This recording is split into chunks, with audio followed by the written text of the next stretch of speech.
want to talk to managers today. The definition of engage, occupy, attract, and involve someone's interest or attention. So as a manager, you need your people. Without your people, you can't get the work done that you got to get done, right?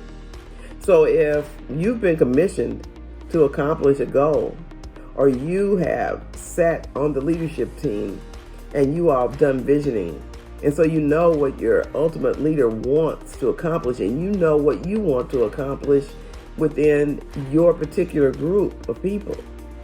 The only way you're going to really get that done effectively and efficiently is if you engage in your people, if you invest in your people. So I wanted to give you 5 things to think about for engaging appropriately and effectively with your team. So if you want to get more time with your team, I can't promise you it's going to keep them there forever, but if you want to have this team engaged with you for a longer period of time, you do these 5 things and you'll see results. The acronym that I've developed is called COVER. You want to cover your staff. So the first one is communicate. Be honest. Be transparent. Present things with clarity. If your team knows where you're headed, where you're going, what your expectations are, what's coming down the pike, what the concerns of management may be, what some areas are that need to be worked on, they're well greased. They know now what's going on. Obviously, there are going to be things you can't share, but I'm saying on a day-to-day basis, you should be ahead of the game. You should be able to tell them what's coming down the pike, and you should be able to give them guidance and direction as to what their contribution is to whatever it is you're trying to accomplish. The next one is O for observe.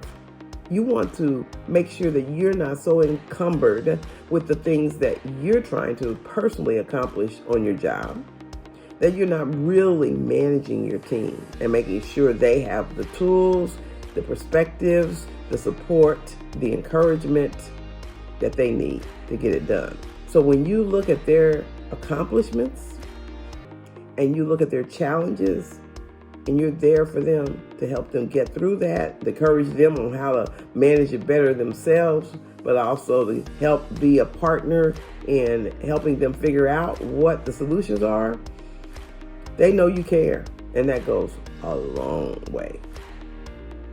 The next one is V. Value their hard work. I'm telling you, most of the people who've migrated home to do their work online and have nightmares of Zoom don't feel valued. They don't feel appreciated. They don't feel like their managers really give a rip what they're enduring, what they're going through, what they're pushing through.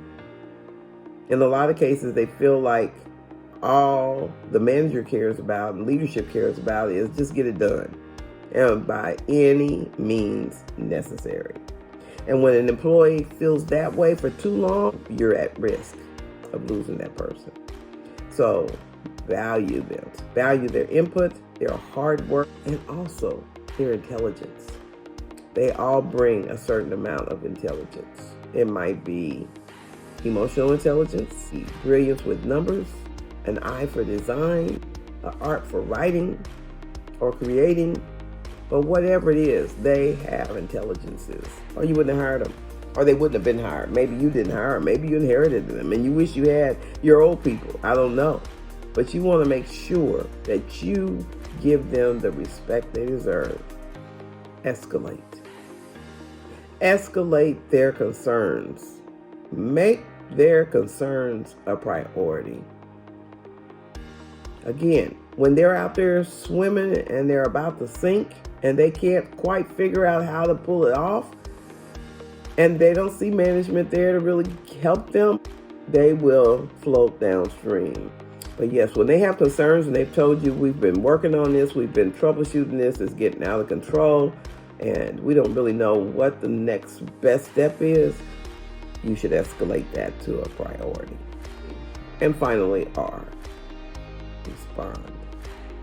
Respond quickly, respond empathically, respond understanding that this is the team that you should be covering because you're their manager. Being a servant leader, which is basically what I just described, will engender workforce commitment. You will have a team that strives to support the very vision you are responsible for.